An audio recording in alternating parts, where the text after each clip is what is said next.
14 August 12 वाजता तुमच्या माझ्या दृष्टीनं, या भारत मातेच्या दृष्टीनं हा महान मंगल क्षण, भारतीय संस्कृतीचे आदर्श पुरुषोत्तम प्रभू श्रीराम यांची ही पावन पवित्र भूमी, भगवान श्रीकृष्णांनी दिलेल्या सामूहिक संघटनांच्या सामर्थ्याची ही भूमी, परक्यांच्या जोखडातून मुक्त होते, एका नव्या सूर्योदयाची ही पहाट आहे। या महान मंगल क्षणाचं स्वागत करायला आज आपण इथं उपस्थित आहोत। श्रीराम सेना हिंदुस्थान यांच्या वतीनं आयोजित केलेला आजचा हा कार्यक्रम आदरणीय रमाकांतजी कुंडुसकर,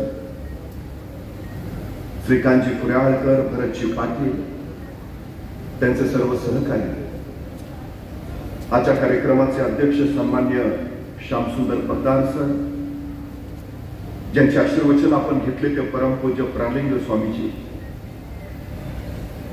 आणि देशाच्या मुक्ततेचा आनंद साजरा करण्यासाठी उपस्थित असणारे आपण सर्व। ही पावन पवित्र भूमी आहे। दक्षिण दिग्विजय करून छत्रपती शिवाजी महाराज परत निघाले, येता येता कर्नाटकात आले। कर्नाटकात बेलवाडी नावाचा एक ठाणा आहे। राणी मल्लम्मा तथा सावित्रीबाई देसाई नावाच्या राणी तिथं राज्य करीत होत्या। आमचा सखोजी नावाचा सरदार, त्याला असं वाटलं की सगळं जिंकत निघालोच आहे, तर हे बेलवाडीचं ठाणंही जिंकावं। कुणी सावित्रीबाई देसाई म्हणून सहज पराभूत करता येते, आणि सखोजींनी काही मोजकं सैन्य घेतलं आणि त्या बेलवाडीच्या ठाण्यावर हल्ला चढवला। पण बाई होत्या चिवट चित्तीच्या, त्यांनी सखोजींचा सपशेल पराभव केला। सावित्रीबाईने आपला पराभव केलाय हे जर महाराजांना कळलं तर सखोजींनी प्रचंड सैन्य उभा केलं, पुन्हा बेलवाडीच्या ठाण्यावर हल्ला चढवला। पण यावेळी मात्र सावित्रीबाईंचा पराभव झाला। विजयाच्या उन्मादात सखोजींनी सावित्रीबाईंना कैद केलं। महाराजांच्या सामने चला, कैद झालेल्या सावित्रीबाई निघाल्या, पण अचानक थबकल्या, घरादिशी मागे वळाल्या, स्वतःचं तानं बाळ त्याने आपल्या सोबत घेतलं आणि म्हणाल्या, आता चला। तानं बाळ घेतलेल्या कैदी सावित्रीबाई महाराजांच्या समोर उभा राहिल्या। त्यांना माहिती आहे आपण कैदी आहोत, आपण पराभूत आहोत, हे राजे आता आपल्याला शिक्षा सुनावणार, सजा फरमावणार। पण महाराजांनी काही शिक्षा सुनावण्या अगोदरच सावित्रीबाई सरदिशी पुढे झाल्या आणि स्वतःच्या हातातलं तानं बाळ त्यांनी महाराजांच्या मांडीवर ठेवलं आणि त्या महाराजांना म्हणाल्या, मी तुमची कैदी आहे, मी तुमची आरोपी आहे, पण या सगळ्या प्रकारात माझ्या या तान्या बाणाचा काही दोष नाही, त्याला तो शिष नको, काही शिक्षा असेल तर ती मला द्या। महाराजांनी आपल्या मांडीवरच्या त्या तान्या बाळाकडे बघत मंद स्मित केलं। चिटणीसाला इशारा झाला। चिटणीस दुधाची वाटी घेऊन आला आणि आपल्या मांडीवर असलेल्या त्या तान्या बाळाला महाराजांनी चमच्याने दूध पाजलं आणि दूध पाजून झाल्यावर महाराज त्या तान्या बाळाकडे बघत सावित्रीबाईंना म्हणाले, हा हा आमच्या मांडीवर जो आहे ना, तो आमचा भाचा आहे, हा आमचा भाचा आहे, म्हणजे तुम्ही आमच्या बहीण झाला। मग कुठला भाऊ बहिणीला शिक्षा देतो, कुठला भाऊ बहिणीला सजा फरमावतो? सखोजी यांचं राज्य यांना परत द्याच, पण आमच्या बहीण म्हणून आमच्याकडून चोरी बांगडीसाठी यांना नवराज्य जोडून द्या, आणि हा आमचा भाचा, त्याच्या दूधभाताची व्यवस्था करा। त्या सावित्रीबाईंना काही कळेना, कैसा राजा, कैसा राजा, ऐसा राजा होणे नाही। अरे मला शिक्षा करणं राहिलं बाजूला, माझं राज्य ताब्यात देणं राहिलं बाजूला, हा राजा माझं राज्य कर मला परत देतोच, पण आपली मला बहीण मानतो, चोरी बांगडीसाठी मला नवं राज्य जोडून देतो, माझ्या मुलाला आपला भाचा मानतो, त्याच्या दूध भाताची व्यवस्था करतो, धन्य ऐसा राजा होणे नाही। या राजांची ही कीर्ती चिरंतन राहायला हवी, म्हणून या सावित्रीबाई देसाईंनी या प्रसंगाची 3 दगडी शिल्प तयार केली। महाराज बसले, त्यांच्या मांडीवर ते तानं बाळ, महाराज त्याला चमच्याने दूध पाजतायत आणि शेजारी सावित्रीबाई देसाई उभा आहे, अशी ती दगडी शिल्प। इथंच यादवाड नावाचं एक गाव आहे, त्या यादवाड गावात मारुतीचं मंदिर आहे। आणि त्या मारुतीच्या मंदिरात सावित्रीबाई देसाईंनी कोरलेलं महाराजांचं हे दगडी शिल्प आहे. महाराजांच्या हयातीत महाराजांचं उभारलं गेलेलं पहिलं मंदिर या भूमीत आहे. महाराजांना मी युगप्रवर्तक मानतो. महाराजांना मी राष्ट्र निर्माते म्हणतो. अखंड राष्ट्राची संकल्पना मांडत महाराजांनी स्वराज्य उभारलं. महाराजांच्या राज्याभिषेकाचं हे 350वं वर्ष आहे. खरं तर लोकमानसांच्या हृदय सिंहासनावर महाराज कधीच आरूढ झाले होते, पण धर्मसिंहासनावर आरूढ व्हायचं होतं. आणि महाराज 6 जून 1674 छत्रपती झाले. या म्लेच्छ पातशाहीमध्ये एक मराठा एवढा पातशाह झाला ही काही साधी झाली गोष्ट झाली नाही, असं बखर करून त्याचं वर्णनही केलं. पण महाराजांचा हा राज्याभिषेक उद्याच्या अखंड राष्ट्राची संकल्पना मांडणारा होता. खरं तर एबे करे नावाचा एक फ्रेंच प्रवासी चौलच्या कार्यालयात पोहोचला. त्याला राजापूरच्या बंदरात जायचं होतं, पण त्या कार्यालयातनं महाराजांचा परवाना घेतल्याशिवाय त्याला पुढे जाता येणारच नव्हतं. हा एबे करे चौलच्या कार्यालयात परवाना घेण्यासाठी पोहोचला आणि तिथल्या महाराजांच्या अधिकाऱ्याला त्यांनी पहिला प्रश्न विचारला, तुमच्या महाराजांचं सैन्य कमी, तुमच्या महाराजांचं सामर्थ्य कमी, तुमच्या महाराजांकडे संपत्ती कमी, पण तरी तुमचे महाराज प्रत्येक लढाईत यशस्वी होत आहेत. तुमच्या महाराजांच्या यशाचं कारण काय? आणि महाराजांचा कार्यालयातला तो अधिकारी म्हणाला, आमच्या महाराजांच्या यशाचं कारण अभ्यास, प्रचंड अभ्यास, विलक्षण अभ्यास. आमच्या महाराजांचा सगळ्या क्षेत्र प्रांताचा अभ्यास आहे. अर्थशास्त्र, राज्यशास्त्र, धर्मशास्त्र, नीतिशास्त्र, समाजशास्त्र महाराजांना सार ज्ञात आहे. भूगोल महाराजांच्या नजरेत साठवलाय आणि इतिहास जणू ओठावर. महाराजांचा अभ्यास हेच महाराजांच्या यशाचं कारण आहे. तुम्हाला माहिती आहे, पोर्तुगीज खलाशी वास्को दी गामा 1498 कालिकतच्या बंदरावर उतरला आणि व्यापारी विस्तारीकरणासाठी त्याच्या पोटपाट डेंच, फ्रंच भारतीय उपखंडात दाखल झाले. सुवर्णभूमी असलेला हिंदुस्थान, इथे समृद्धी, संपन्नता याच्याकडे अनेक साम्राज्यांचं लक्ष होतं. पाठोपाठ ब्रिटिशही येथे आले, वखारी पडल्या, वसाहती चालू झाले. या सगळ्यांचा धोका जर कोणी पहिल्यांदा ओळखला असेल तर तो ओळखला छत्रपती शिवाजी महाराजांनी. महाराज इंग्रजांचं वर्णन करताना लिहितात, हे साधे साहुकार नव्हे ती, यांना भूमी स्थळाची माया फार, घेतले स्थळ सोडतील ना, हे आताच उखडले पाहिजेत. महाराजांची दूरदृष्टी किती प्रचंड होती, किती अफाट होती याचं हे उत्तम उदाहरण आहे. पुढे त्याच इंग्रजांनी इथं 150 वर्ष राज्य केलं. कशाच्या जोरावर? या देशामध्ये पहिले इंग्रज किती आले माहितीये? 179, फक्त 179.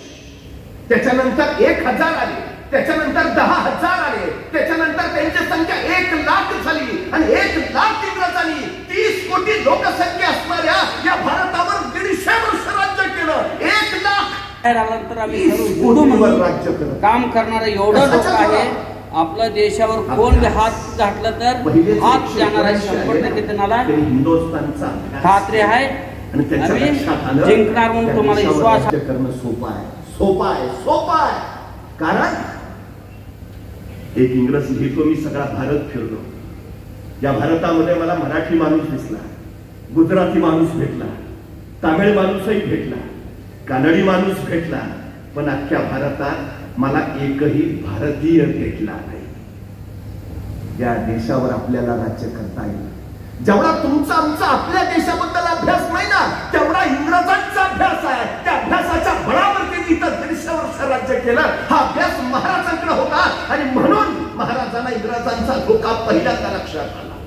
या एबे करे महाराजांच्या चौलच्या कार्यालयातल्या अधिकाऱ्याला दुसरा प्रश्न विचारला, पण तुमच्या महाराजांचं स्वप्न काय आहे? तुमच्या महाराजांचं ध्येय काय आहे? तुमच्या महाराजांची महत्वाकांक्षा काय आहे? आणि महाराजांचा अधिकारी म्हणाला, आमच्या महाराजांचं ध्येय, आमच्या महाराजांचं स्वप्न, आमच्या महाराजांची महत्वाकांक्षा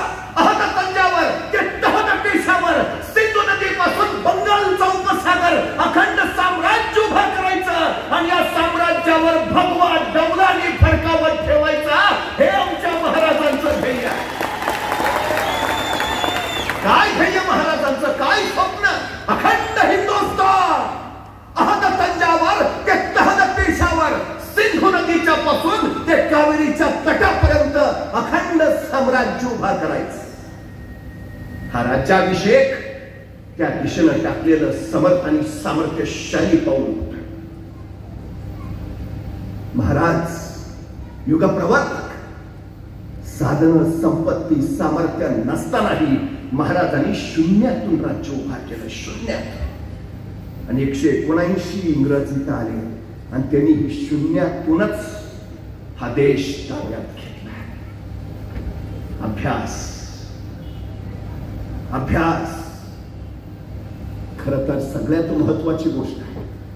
इंग्रज वसाहतवादी व्यापारी त्यांच्या धोरणाला विरोध म्हणून आणि त्यांच्या जाचक कायद्याला विरोध म्हणून 1857 साली भारतीयांचा त्यांच्या विरोधातला पहिला उठाव नानासाहेब पेशवे, तात्या टोपे, राणी लक्ष्मीबाई, बहादूर शाह जफर या सगळ्या मंडळींनी उठाव केला.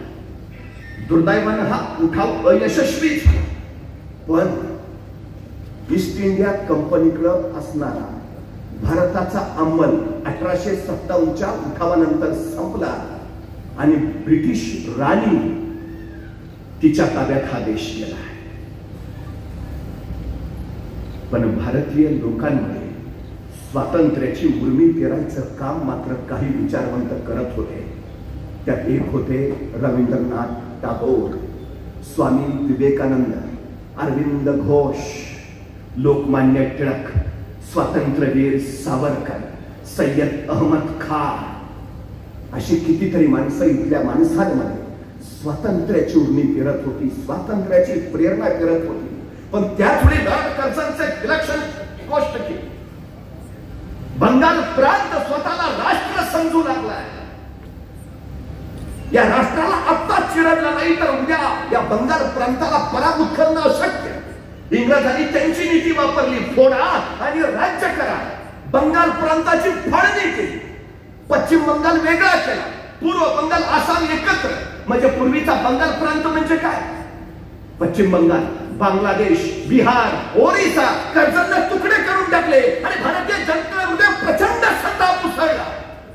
वंगभंगाची चळवळ बंगालमध्ये इथून सुरू झाली. रवींद्रनाथ टागोरांनी इंग्रजांच्या विरोधात प्रचंड उफाळत्या शब्दामध्ये त्यांचा समाचार घेतला आणि या वंगभंग चळवळीला प्रेरणा द्यावी म्हणून त्यांनी छत्रपती शिवाजी महाराजांना बंगालमध्ये अधिष्ठित केलं. रवींद्रनाथ टागोरांनी कविता लिहिली, जयोस्तो शिवराय. वंगभंग चळवळ बंगालमध्ये. स्वातंत्र्याची प्रेरणा कोण झाले? छत्रपती शिवाजी महाराज. त्या काळात छत्रपती शिवाजी महाराजांवर बंगालमध्ये अनेक पोवाडे लिहिले गेले, अनेक नाटकं आणली गेली, अनेक साहित्य कृती झाल्या. छत्रपती शिवाजी महाराजच या देशाला स्वातंत्र्य देऊ शकतात असा रवींद्रनाथ टागोरांना गाढ विश्वास होता. रवींद्रनाथ टागोर लिहितात, हा देश अनेक जातीपंथांचा आहे, अनेक धर्मांचा. या सगळ्यांना एकत्र आणणं कठीण.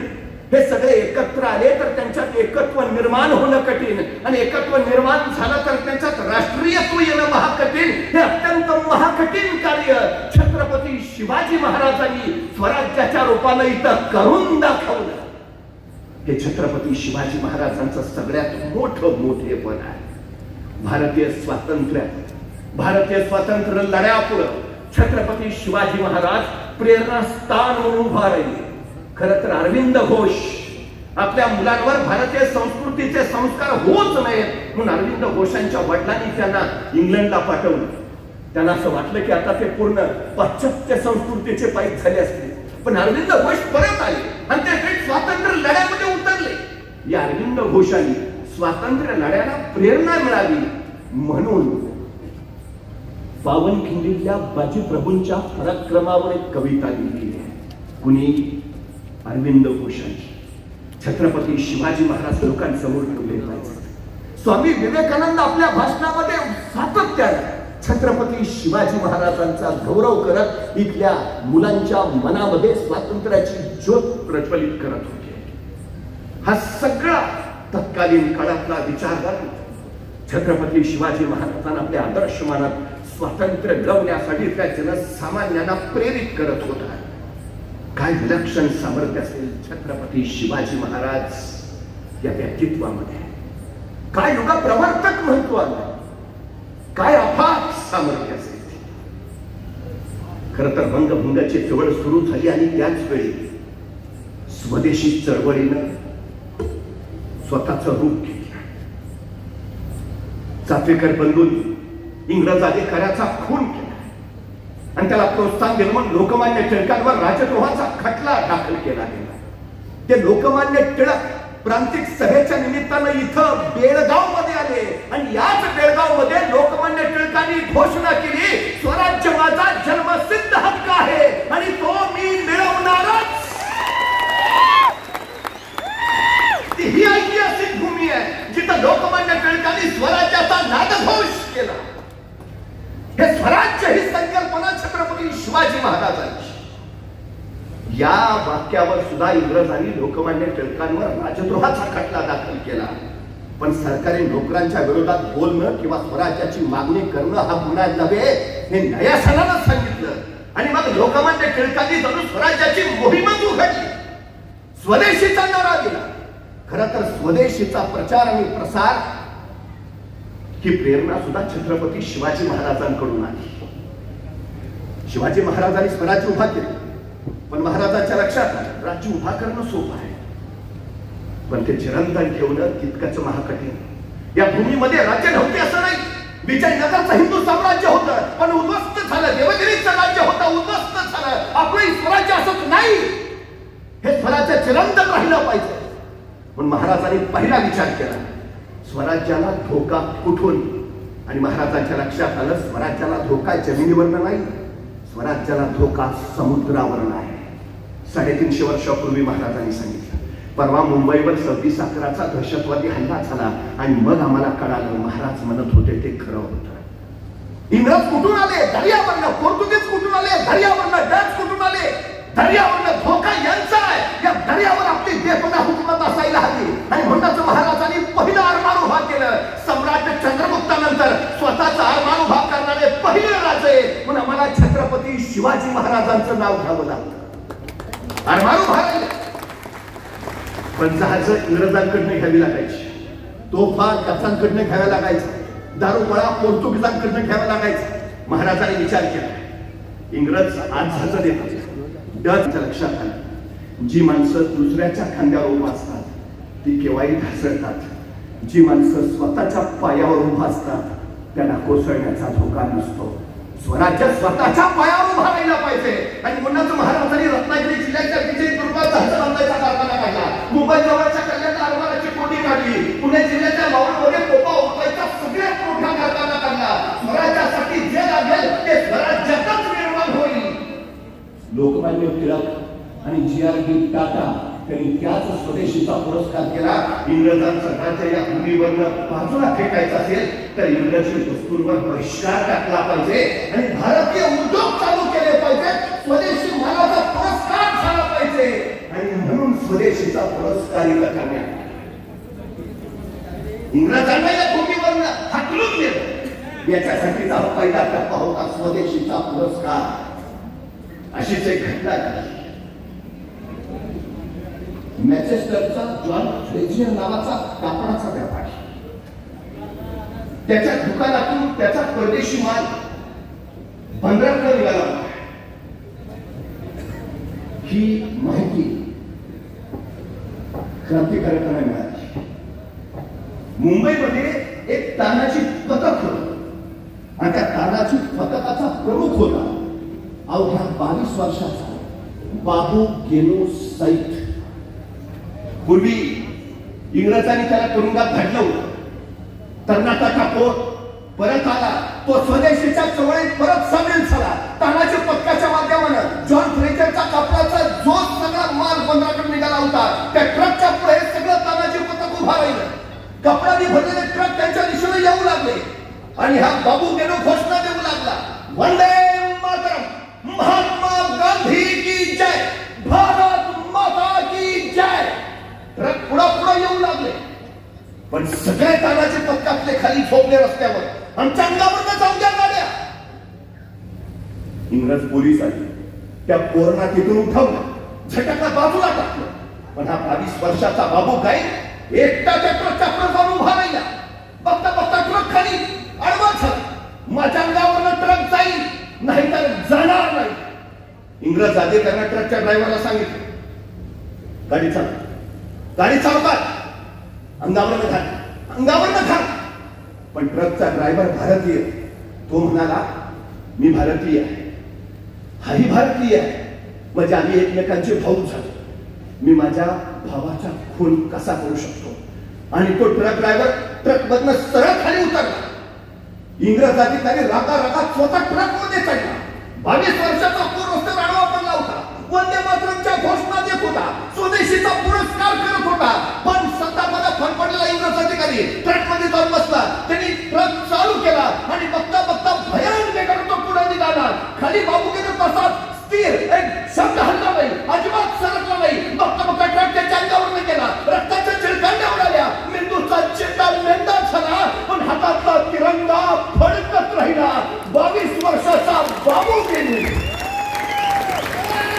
स्वदेशीच्या चळवळीतला स्वातंत्र्य लढ्याचा पहिला हुतात्मा ठरला. पहिला. ही प्रेरणा कुठून आली? देशासाठी प्राण समर्पित करायची ती कुठून आली? 22 वर्षाचं वय आहे अवघड. खूप आयुष्य समोर आहे. मातृभूमीसाठी समर्पित करून टाकलं. ही प्रेरणा होती छत्रपती शिवाजी महाराजांची. ही प्रेरणा होती. खरं तर वंगभंगाच्या चळवळीनं व्यापक रूप घेतला. बाल, लाल, पाल या त्रयीने पूर्ण हिंदुस्थानवर स्वातंत्र्याचा उद्घोष सुरू केला. लाला लजपतराय, बाल म्हणजे बाळ गंगाधर टिळक आणि बिपिनचंद्र पाल. स्वातंत्र्याची चळवळ गतिमान झाली. पण ही चळवळ मवाळ राजकारण्यांच्या हातात होती. इंग्रजांच्या वसाहतवादी धोरणाला विरोध करावा आणि इथल्या भारतीय मुलांना नागरी प्रशासकीय सेवेमध्ये त्यांनी सामील करून घ्यावं यासाठी चालणाऱ्या हक्काची ही लढाई होती. पहिल्या महायुद्धामध्ये इंग्रजांच्या प्रभावाखाली आपल्यातले काही लोक त्यांच्या बाजूने लढले सुद्धा. पण पहिल्या महायुद्धात इंग्रजांच्या बाजूने लढून सुद्धा त्यांनी जालियनवाला बाग हत्याकांड घडवला. डायरनं किड्या मुंग्यासारखी भारतीय माणसं मारली आणि समाज संतापून पेटून उठला. मवाळ राजकारणाचा नाही, जहाल राजकारणाचा प्रयोग झाला पाहिजे. आणि मग सशस्त्र क्रांतीची सुरुवात. इंग्रजांनी रोलेट ऍक्ट आणला. हा रोलेट ऍक्ट म्हणजे कुणाला अमर्यादित कालावधीसाठी तुरुंगात डांबता येण्याचा अधिकार या ब्रिटिश सरकारला मिळाला होता. भारत यांनी त्याच्या विरोधात संताप व्यक्त केला. तो संताप व्यक्त करण्यासाठी जालियनवाला बागेत लोक जमले होते. जनरल डायरनं दरवाजे बंद करून कोंडलेल्या लोकांवर बेछूट गोळीबार.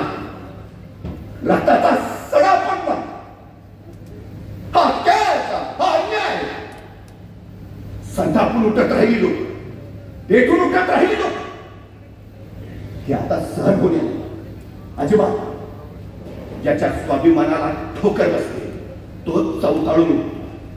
तेच घडलं होतं राणी लक्ष्मीबाईंच्या बाबतीत. खरं तर इथली मनगटच नव्हे तर बांगड्या सुद्धा इंग्रजांच्या विरोधात लढायला बाहेर पडल्या होत्या.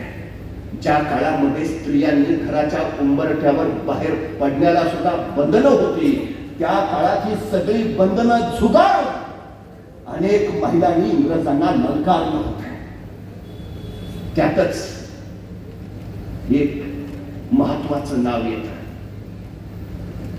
कित्तूरच्या राणी चेन्नम्मा. खरं तर देसाई कुटुंबातल्या मल्ला सरल्या राजांबरोबर त्यांचं लग्न झालं. त्यांना एक मुलगा झाला. पण पती आणि मुलगा मरण पावले. राजाला वारस हवा म्हणून त्यांनी शिवलिंगप्पाला दत्तक घेतला. पण इंग्रजांनी त्यांचं ते दत्तक विधान नाकारलं. त्यांच्या चिरंजीवाची सिंहासनावर सरळ हकालपट्टी केली आणि राणी चेन्नम्मा चौकाळून उठल्या. इंग्रजांच्या विरोधात हिंदू म्हणून काम करणारं एवढं लोक आहे. आपल्या देशावर कोण हात टाकलं तर हात तुम्हाला खात्री आहे. आम्ही जिंकणार म्हणून तुम्हाला विश्वास. राणी चेन्नम्मानी स्वातंत्र्य लढ्याचं स्फुल्लिंग चेतवलं, पेटवलं, प्रेरणा दिली. सर्वसामान्य माणूस राणी चेन्नम्मांच्या सोबत उभा राहिला, पण ज्यांना रणात पराभूत करता येत नाही त्यांना इंग्रजांनी फितुरांच्या मार्फत कैद करण्याचे गाव असंख्य. आणि तुमच्या माझ्या मातेला सगळ्यात मोठा शाप आहे तो या फितुरीचा आहे. रणांगणात पराभूत न होणाऱ्या कित्तूरच्या राणी चेन्नम्माला दगाफटक्यानं कैद केलं गेलं आणि बेल्लहंगलच्या किल्ल्यामध्ये ठेवण्यात तिथंच त्यांचा मृत्यू झाला. पण स्वातंत्र्य संग्रामात त्यांनी पेटवलेली मशाल पुढे धगधगत राहिली. त्यांचेच सेनापती संगोळी रायण्णा राणी चेन्नम्मा मारल्या गेल्यावर या संगोळी रायण्णांना गंडी कमानी विरोधाला झुंजवणं तयार केलं. सर्वसामान्य गोरगरीब पोरातून त्यांनी आपलं सैन्य उभा केलं. ब्रिटिशांची सरकारी कार्यालय जाळलं, त्यांचे खजिने लुटलं. बघता बघता या सगळ्या उद्योगांनी इंग्रज अक्षरशः घायकुतीला संगोळी रायण्णांनी एक प्रचंड मोठं वादळ इंग्रजांच्या विरोधात उभा केलं. पण पुन्हा एकदा फितुरीचा डंख लागला. फितुरीनं रायण्णा पकडले गेले आणि त्यांना फासावर चढवण्यात आलं. फासावर जाताना रायण्णाचा शेवटचा शब्द होता, मी फिरून पुन्हा जन्माला येईल. जोपर्यंत इंग्रजांना हितून हाकलून देत नाही तोपर्यंत या मातीत मी पुन्हा पुन्हा जन्माला येईल. हीच माझी शेवटची. संगोळी रायण्णांनी या स्वातंत्र्य लढ्याला विलक्षण तेज निर्माण करून या भूमीतली असंख्य माणसं सांगतायत. कमलाबाई चट्टोपाध्याय, टी सुब्रमण्य, नितूर, श्रीनिवासराव, अगदी अलीकडचे विठ्ठलराव यांनी ह्या सगळ्या मंडळींनी या स्वातंत्र्य लढ्यामध्ये आपलं योगदान दिलं. अशी असंख्य माणसं, असंख्य माणसं. अनंत कान्हेरेंनी रॅडचा खून केला. भारतीयांचा आक्रोश इंग्रजांच्या कानापर्यंत पोहोचत नाही. त्यांच्या कानाचे पडदे बसले की काय म्हणून भगतसिंग, सुखदेव, राजगुरू यांनी सरळ बॉम्बस्फोट केले. त्या आवाजानं तरी इंग्रजांचे पडदे उघडतील आणि भारतीयांच्या मागण्या ते मान्य करतील.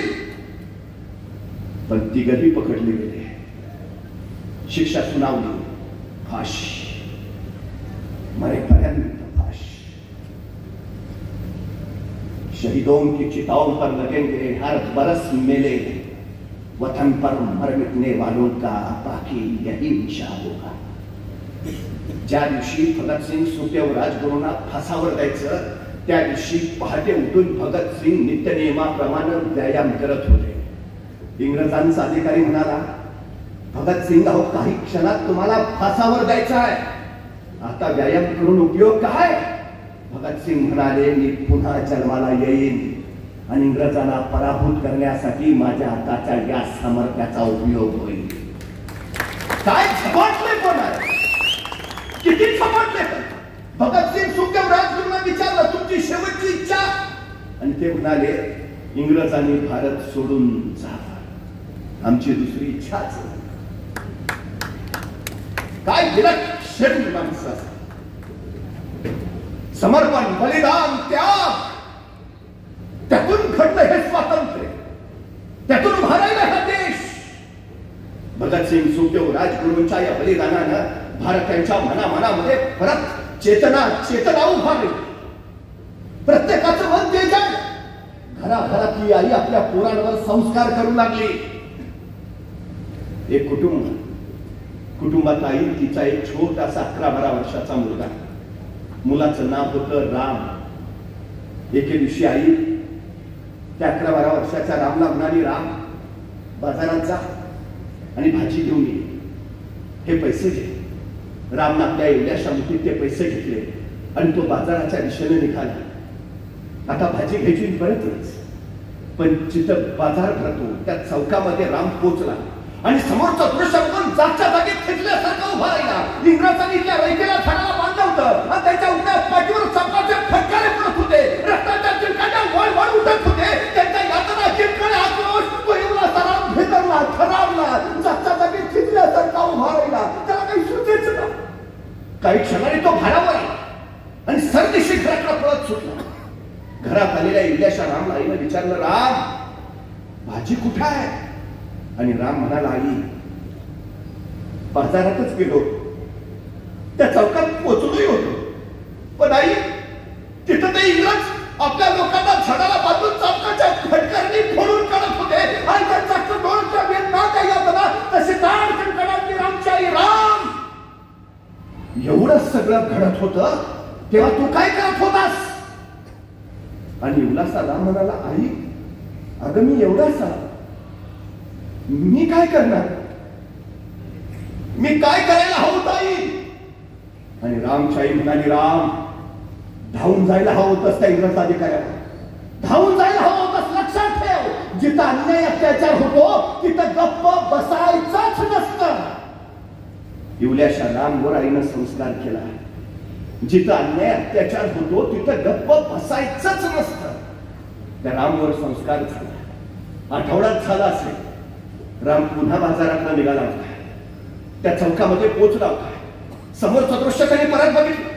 इंग्रजीच्या रयतेला झाडाला बांधून त्यांच्या पाठीवर चमकाचे फटकार आणत होते. तो कल्लोळ तो यातना बघता बघता राम मध्ये बघितलं आणि आईचे बोल आठवले. जिथं अन्याय होतो तिथं गप्प बसायचंच नसतं. इंग्रज रामच्या बुट्या वळ्या केल्या. बघता बघता समोर दगड दिसला. राम धावत केला. उचलता येणार नाही एवढा दगड घेतला आणि सरळ त्या इंग्रज अधिकाऱ्याच्या दिशेला फेकून मारला. तो इंग्रज अधिकारी कोसळला. धावत केला राम. तो परत दगड घेतला आणि सरळ इंग्रज अधिकाऱ्याच्या डोक्यात घेतला. त्यांना मेंढा झाला. चिरकांडा उडाला रक्ताच्या. तो एवढासा राम त्या इंग्रज अधिकाऱ्याला सांगत राहिला, माझ्या आईनं सांगितलंय जिथं अन्याय होतो ना गप्प बसायचंच नाही. त्याचा घासत इंग्रज तिथंच संपला. इवलासा राम इंग्रज पोलिसांच्या कैदेत गेला. न्यायस्थानावर उभाही त्याला केला. न्यायाधीशाने शिक्षा सुनावली. इंग्रज अधिकाऱ्याची हत्या, शिक्षा मरेपर्यंत फाशी. पेनाचा मोठा 12 वर्षाचा आहे म्हणून बाल गुन्हेगार म्हणून सोडून नाही दिला. बाल सुधारगृहात नाही पाठवला.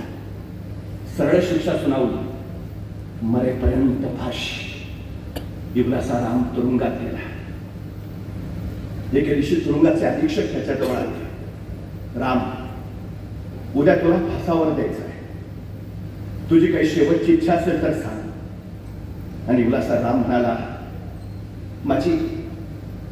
माझी शेवटची इच्छा एकच, माझ्या आईला मला एकदा भेटायचं आहे. मरणापूर्वी माझ्या आईला फक्त एकदा मला भेटायचं आहे.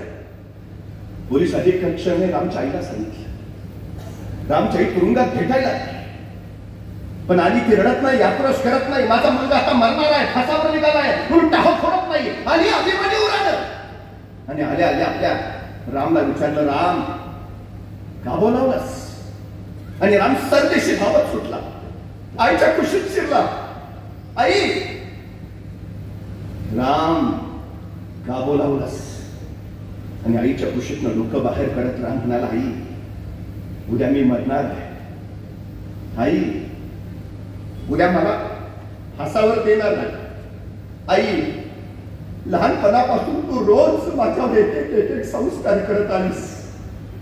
आई मरण्यापूर्वी तुझा एक शेवटचा संस्कार माझ्यावर व्हावा म्हणून बोलावला. आई तसं रामच्या आईनं रामच्या डोक्यावर हात घट्ट ठेवला आणि म्हणाली, ऐक राम, शेवटचा संस्कार ऐक. आणि रामच्या आई म्हणाली, राम मरताना फासावर जाताना तुझ्या डोळ्यातून अश्रूचा एक थेंबही नाही आला पाहिजे. राम तू रडला नाही पाहिजेस.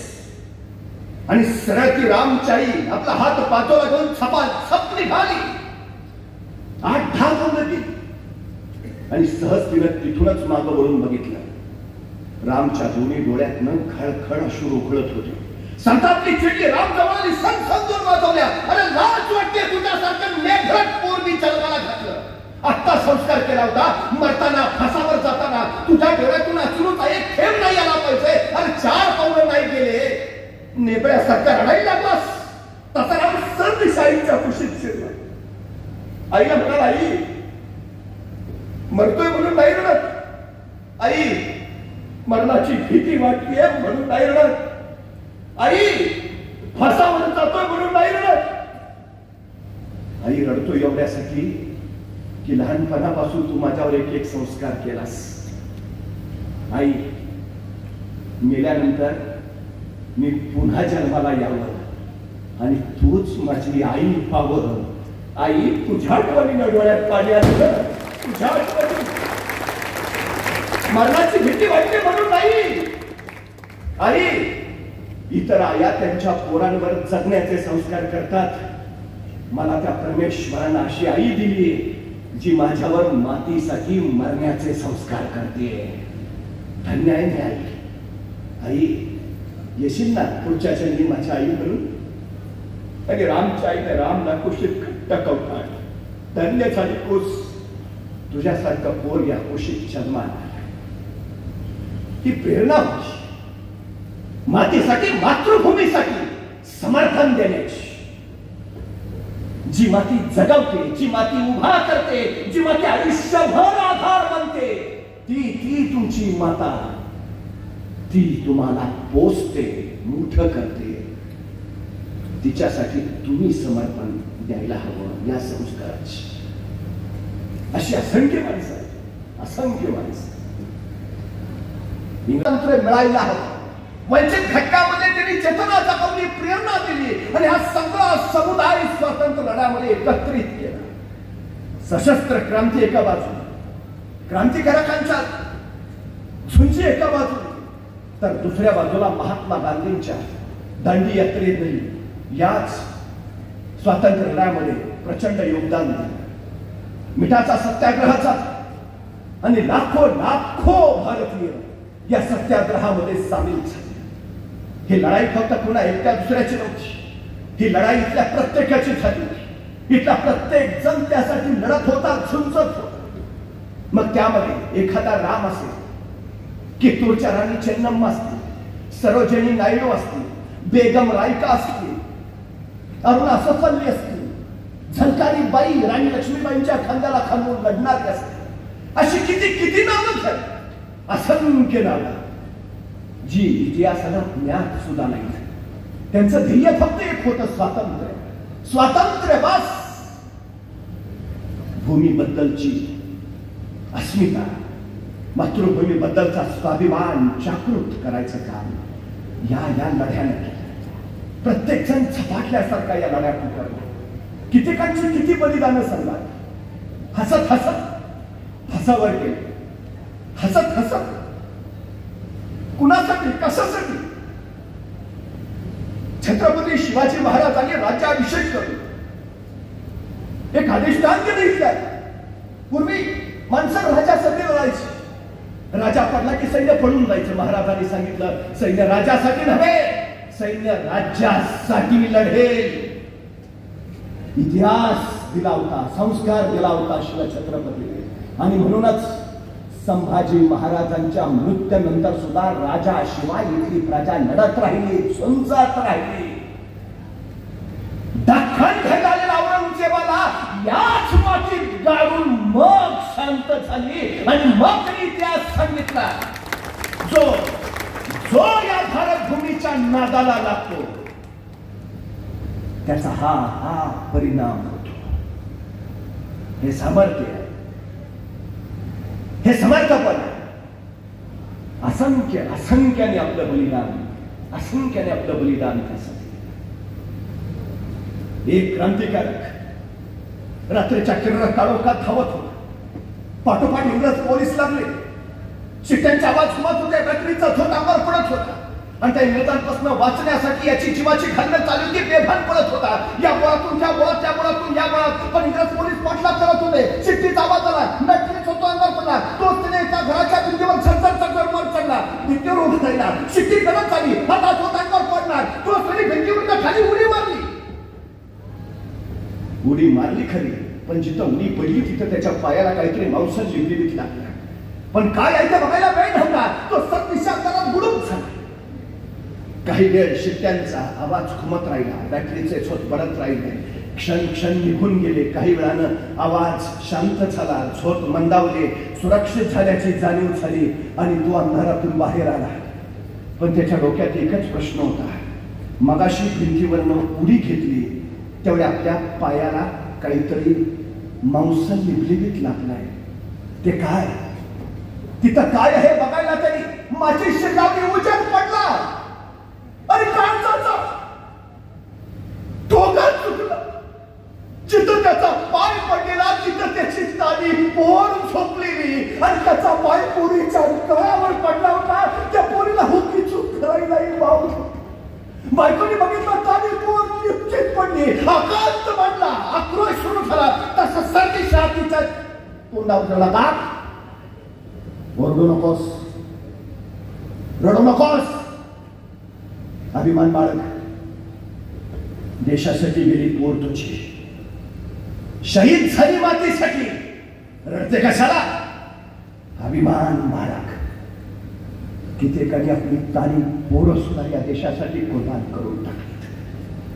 कित्येकाने तेव्हा आपण आहोत तिथं ज्यांना परतंत्र्याची धग जाणवली नाही, त्यांना स्वातंत्र्याची किंमत कळत नाही. हे असंख्य आहेत मातृभूमीसाठी ज्यांनी स्वतःचं सर्वस्व समर्पित करून टाकले. असंख्य आहेत. हा कुठला संस्कार होता, कुठला विचार होता?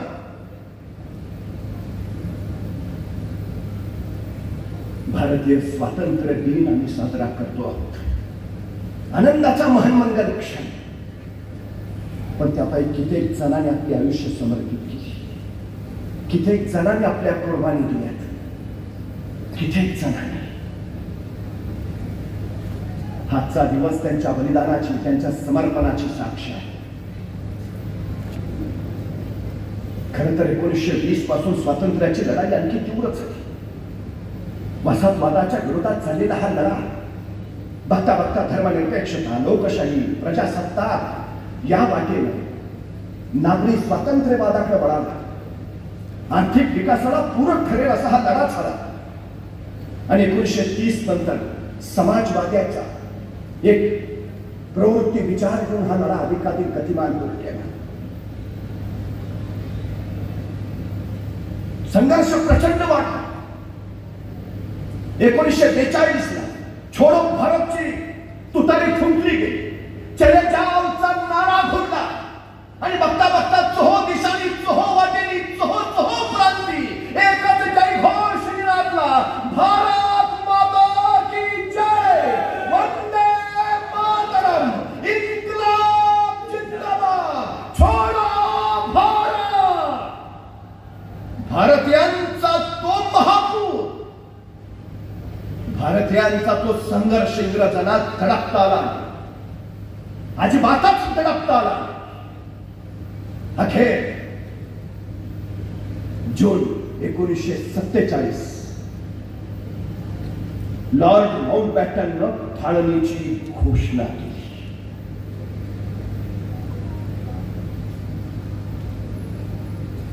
अश्वत्थाम्याला अमरपदाचं वरदान मिळालं. पण त्याच्या मस्तकावरची जखम कधीच बरी होणार नाही हेही त्याला सांगितलं. अमरपण आहे, पण ही जखम भळबळती राहील. या वेदना, या यातना सहन कराव्या लागतील. 14 ऑगस्ट 1947 भारतीय स्वातंत्र्याचा कायदा संमत झाला आणि भारताला स्वातंत्र्य मिळालं. पण त्यावेळी उफाळलेल्या, उसळलेल्या तन्वीची भळबळती जखम आजही भारत मातेच्या काळजामध्ये तशीच आहे. हा देश स्वतंत्र झाला. स्वतंत्र भारताचे आम्ही नागरिक झालो. परक्यांच्या झोपडातून भारत मुक्त झाला. 150 वर्ष चाललेला हा संघर्ष. आज आम्ही स्वातंत्र्यात आहोत. राष्ट्रभक्ती, राष्ट्रनिष्ठा, राष्ट्रप्रेम या झालेल्यानं आम्ही पुढे जातो आहोत. पुस्तकाच्या पहिल्या पानावर प्रतिज्ञा असते, भारत माझा देश आहे, सारे भारतीय माझे बांधव आहेत. पण दुर्दैवानं पाठ्यपुस्तकाच्या पहिल्या पानावरची ही प्रतिज्ञा कधीच शिकवली जात नाही. कारण प्रश्नपत्रिकेत त्यावर प्रश्न येत नाही. सबब आज परत एकदा तो संस्कार, तो विचार द्यायची गरज आहे. जगातला सगळ्यात तरुण देश म्हणून आज भारताचा उल्लेख केला जातो. भारताचं आजचं सरासरी वय 28 वर्ष आहे. तर आम्ही सर्व काम करणारे एवढं लोक आहेत. आपल्या देशावर कोण हात टाकलं तर हात जाणार आहे. खात्री आहे आम्ही जिंकणार म्हणून तुम्हाला विश्वास आहे. 15 ते 18 या वयोगटातली देशात 10 कोटी मुलं आहेत आणि 15 वर्षाच्या आत 36 कोटी मुलं आहेत. म्हणजे 18 वर्षाच्या आत सध्याच्या घडीला या देशात 46 कोटी मुलं आहेत. ही 46 कोटी मुलं उद्या देशाला महासत्ता बनवतील. ही 46 कोटी मुलं उद्याचा अखंड हिंदुस्थान निर्माण करतील. ही 46 कोटी मुलं उद्या देशाची अर्थव्यवस्था घडवतील. ही मुलं आज काय करतायत? भारत माझाच देश आहे की भारत माझा कधी कधी देश आहे असं म्हणतात. तुम्हाला माहिती आहे 2036 नंतर भारत वृद्धावस्थेकडे वाटचाल करायला सुरू होईल. भारत वृद्ध होत राहील. परत 2024 चाललंय. 2036 पर्यंत आपल्याला वेळ आहे. म्हणजे फक्त 12 वर्ष. ही 12 वर्ष आपल्यासाठी आहे. या देशाला महासत्ता बनवू शकतो आपण. ही 12 वर्ष आपल्या हातात आहे. त्या देशाची अर्थव्यवस्था बळकट करू शकतो आपण. ही 12 वर्ष आपल्या हातात आहे. 46 कोटी मुलांच्या ज्ञानसंपदेचा, बुद्धिसंपदेचा, शारीरिक ऊर्जेचा, मानसिक ऊर्जेचा वापर करून जग घडवू शकतो आपण. ही 46 कोटी मुलं उद्याचं भविष्य आहे. आज तो विचार करायला हवा. तुम्हाला माहिती आहे गेल्या 10 वर्षात 17.5 लाख लोकांनी देश सोडला आहे. त्यातली 97% तरुण मुलं आहेत. देश सोडून गेली. भारतीय मुलांकडे बुद्धी आहे. भारतीय मुलांकडे प्रतिभा आहे. भारतीय मुलांकडे क्षमता आहे. सगळं आहे. ऍपल कंपनीमध्ये आज 32% भारतीय पोर आहेत. IBM कंपनीमध्ये 28% भारतीय पोर आहेत. इंटेल मध्ये 17% भारतीय पोर आहेत. मायक्रोसॉफ्ट मध्ये 36% भारतीय पोर आहेत. आणि अमेरिकन अंतराळ संशोधन केंद्र नासा मध्ये 38% भारतीय पोर आहेत. मुलं भारतीय आहेत. अर्थव्यवस्था कुणाची बळकट करतायत? दुसऱ्या देशाची. त्यांची बुद्धी, त्यांची प्रतिभा, त्यांचं ज्ञान माझ्या देशासाठी त्यांनी लागायला हवं. तर विश्व विजयी तिरंगा असा अभिमानानं पाहिला. पाठीमागचा सगळा स्वातंत्र्यपूर्वाचा प्रवास मातीसाठी बलिदान करणाऱ्यांचा आहे. बलिदान नाही करायचं, समर्पण नाही करायचं, पण या मातीला, या मातृभूमीला ज्यांनी या मातीसाठी बलिदान दिलं, उद्याच्या संपन्न अखंड हिंदुस्थानसाठी आम्हाला पुन्हा एकदा उभा राहावं लागेल. देश घडवावा लागेल. ते तुमचं माझं कर्तव्य आहे. ती तुमची माझी जबाबदारी आहे. छत्रपती शिवाजी महाराजांनी आम्हाला तो संस्कार दिला. तो सगळ्यात महत्वाचा. मी नेहमी एक गोष्ट सांगतो. एक छोटस खेडेगाव होतं. त्या खेडेगावातले काही तिचा छोटासा मुलगा. एके दिवशी मुलगा शाळेतून घरी आला. आईला म्हणाला, आई मी उद्या जत्रेला जाणार. जत्रेला जाणार म्हणजे त्याच्या हातावर किमान 10 रुपयांची नोट तरी ठेवली पाहिजे. त्या माऊलीला काय कळेल आपलं घर दुःखाचं, गरिबीचं उराशी, गरिबीतून झोपलो आपण. पोराला जत्रेसाठी 10 रुपये द्यावे कुठून, ते आणावे कुठून? ती विचार करत राहिली. विचार करून थकली. शेवटी देवळीतलं खुरपं उचललं आणि दुसऱ्याच्या शेतात ती खुरपायला भांगलायला गेली. दिवसभर खुरपणं भांगलनं केलं. दिवसभर राबनी काबाड कष्ट केले. संध्याकाळी रोजगाराचे पैसे हातावर पडले तरी प्रसन्न मनानं घरी आली. आता विश्वास होता माझ्या पोराला जत्रेसाठी 10 रुपयाची नोट देता येईल. पोरगं शाळेतून घरी आलं. आईला म्हणाला, आई मी संध्याकाळी लवकर झोपतो, मला पहाटे लवकर उठव, लवकर जत्रेला जायचंय. मुलगा झोपी गेला. पहाटे लवकर उठला. आईला उठवलं. आई लवकर उठ, भाकरी टाक, मी अंघोळ करून येतो. मुलगा अंघोळीला गेला. आई चुली पुढे गेली. लालबुंद फुलेल्या निखाऱ्यावर तिनं भाकरी भाजायला सुरुवात केली. त्याच लालबुंद निखाऱ्यावर तिनं दुधाचं पातेलं ठेवलं. तोपर्यंत पोरगा अंघोळ करून परत आलं, ताटावरून बसलं. आईला म्हणालं, आई लवकर वाढ, मला उशीर होतोय. आईनं लालबुंदा फुलेल्या निखऱ्यावरची भाकरी काढली, मोडली दुमडली, पोराच्या थाळीत टाकली. तोपर्यंत पोराच्या वेळी घुमली, आई लवकर वाढ, मला उशीर होतोय.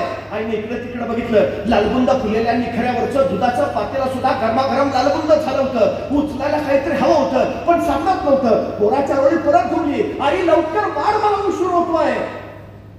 आईने शेवटी विचार नाही केला.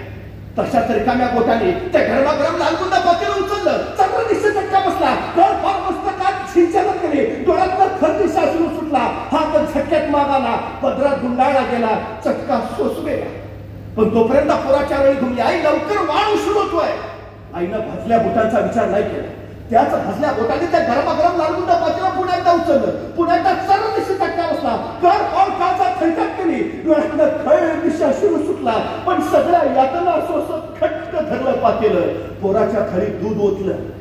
दूध ओतताना पोरानं बघितलं, आईच्या डोळ्यातून पाणी येत आहे. पोरगं मान खाली घालून दुधात भाकरी कुस्करून निमूटपणे जेवायला लागलं. पोराचं जेवण झालं, पोरगं जत्रेला निघालं. आईनं कुशीत घेतलं, डोक्यावरून हात फिरवला. त्याला सांगितलं, नीट जा, नीट ये, फार वेळ थांबू नको, अंधार पडायचा खरी आहे. काकोटीला ठेवलेली 10 रुपयाची नोट काढली, पोराच्या हातावर दिली. सांगितलं, काहीतरी खा याचं, घे याचं, उपाशी राहू नकोस. पोरगं 10 रुपयांची नोट घेऊन जत्रेला गेलं. दिवसभर जत्रेत फिरलं. घरघर फिरणारे पाळणे बघितले, जिलेबी बघितली, पताशी बघितली, खैनी बघितली. हरकून गेलं, आनंदून गेलं, रमून गेलं जत्रेत. संध्याकाळी अंधार पडायला लागला. पोरगं घरी परतायला लागला. आई दाराशी वाट बघत होती. पोरगं लांबून येताना दिसलं. आईला हायसं वाटलं, लगबगीनं जवळ गेली. पोरला कुशीत घेतलं, डोक्यावर हात फिरवून त्याला विचारलं, अरे काय काय बघितलं जत्रेत? पाळण्यात बसलास का? खेळणी घेतलीस का? भूक लागली असेल, रुपये मोडून काय खाल्लंस का? अरे काय केलंस त्या 10 रुपयांचं? 10 रुपये दिले होते तुला. तसं पोरगा आईच्या कुशीतनं बाजूलाच. आईला म्हणाला, सांगतो तरी, धीर तर धर. आई म्हणली, सांग ना लवकर, काय आणलंस त्या 10 रुपयांचं? तसं पोरगा आईला म्हणाला, आई डोळे मीठ. आई म्हणली, काय? नाही नाही, डोळे मीठ आधी. आईने डोळे मिटले. हा, मिटले डोळे. आता दाखव काढण्यास त्या 10 रुपयांचं. तसं पोरगा आईला म्हणाला, आई डोळे मीठ, नीट घट्ट उघडायचे नाही त्याची बात. आई म्हणले, होय बाबा, मिटले डोळे घट्ट. आता दाखव बघू काढल्यास त्या 10 रुपयांचं. आणि त्या 10 रुपयांचं काय आणलंय हे दाखवायला पोराने खिशात हात घातला आणि खिशात काढलेली 10 रुपयाची सांडशी काढली आणि आईच्या हातावर ठेवली. त्या सांडशीचा सहज स्पर्श त्या माऊलीला झाला आणि डोळ्यातनं खळखळ अश्रू उकळायला लागले. पोराला घट्ट कवटाळलं. अरे धन्य झाली कुस माझी, तुझ्यासारखं पोर या कुशीत जन्माला. दिवसभर जत्रेत फिरलाची. अरे रुपया मोडून काहीतरी खेळणं घ्यावंसं वाटलं असेल, पाळण्यात बसावं वाटलं असेल, अरे भूक लागली असेल, पोटाला काहीतरी खावंसं वाटलं असेल. पण पोरगा दिवसभर जत्रेत उपासपोटी वणवण करत राहिलं. ते काळजात एक चटका घेऊन माझ्या आईच्या हाताला चटका बसलाय आणि माझ्या आईच्या हाताला चटका बसू नये म्हणून ते दिवसभर उपासपोटी राहून येताना आईसाठी 10 रुपयाची सांडशी घेऊन आलं, ज्याला मी कैची पक्कड म्हणतो.